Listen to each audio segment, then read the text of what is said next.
Copy আমি যখন ছোট ছিলাম তখন থেকে দেখে আসছি যে আমাদের কপি বোনা হয়। তো তখন অনেক কপি আমি নিজেও কাজ করছি কপি খেতে। তো এই যে মোটামুটি বেশ ভালো রকমের কপি, দোয়া করবেন সবাই।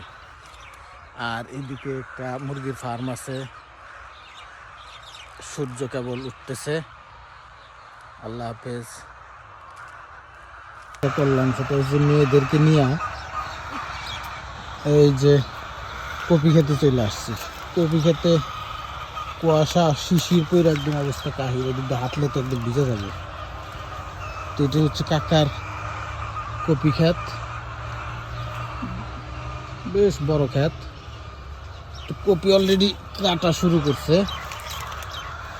এই যে এগুলো নিয়ে গেছে, যেগুলো বড় হয়েছে এগুলো নিয়ে গেছে, আর এগুলো আস্তে আস্তে বড় হইতেছে। আজকেও মনে হয় কয়েক মন নিয়ে গেছে কপি, বড় হবে আরো। এই পুরা ক্ষেত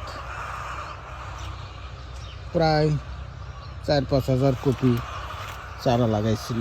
এগুলো দেখি এদিক দিয়ে কাইটে নিয়ে গেছে। তো সমস্যা যেটা হয়েছে সেটা হইল,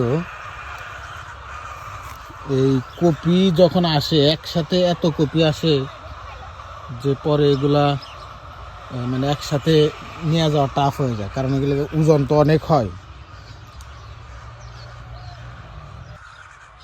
তো এই কারণে হচ্ছে এই কপির এই যে সকাল সকাল